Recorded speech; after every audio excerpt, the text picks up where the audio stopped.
Ahead to the coming weekend's matches. We've got Geelong and Freo on Friday night, which we've kind of touched on. Then the Western Bulldogs and Sydney on Saturday night. Yep. You pretty confident about Geelong, aren't you? Very confident about Geelong. Don't bet too much on the footy, but I think the Cats will win, and I think they'll win well. Sorry to Fremantle, I think they've had a great year. I mean, if Fremantle still haven't got their full list to pick from either, mind you. So, Sandilands, he's under a bit of an injury cloud. Mark Harvey said he'll play him even if he's on one leg, which is fair enough. But Fremantle are probably limping in a little bit. Also, they were superb on the weekend, great win. But they coming up against the Cats side that will be under the pump this week. Bomber Thompson.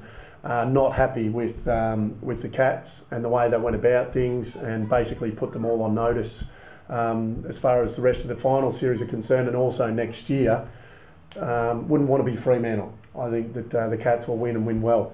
So you're a fairly wealthy former footballer. You said you'd put your $10 million house on the Cats if you had a chance, didn't you? I'd be putting everything on the Cats. I think that they'll win and win well. Okay, Bullies in Sydney.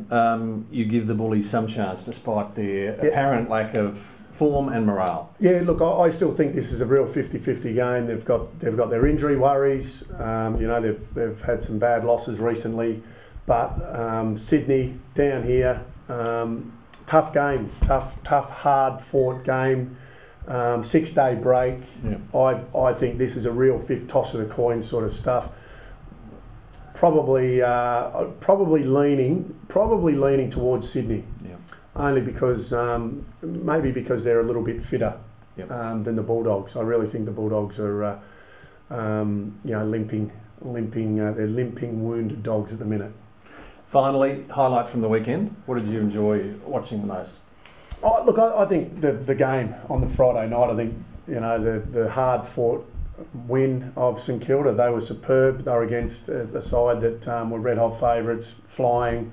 And they just proved that if you play good team footy and you have belief within that group, you can do anything, and they did it. And what I was really impressed about was that last 8 minutes, the fact that they've this offensive unit in Geelong couldn't score a goal for the last 8 minutes and had the ball inside their forward 50 or their forward half for most of that 8 minutes, and just couldn't kick a goal. There were 18 St Kilda players there too, weren't there? Well, and that's what they do, and that doesn't mean necessarily that they had some opportunities. St Kilda were just super. They deserved to win that game, and they did.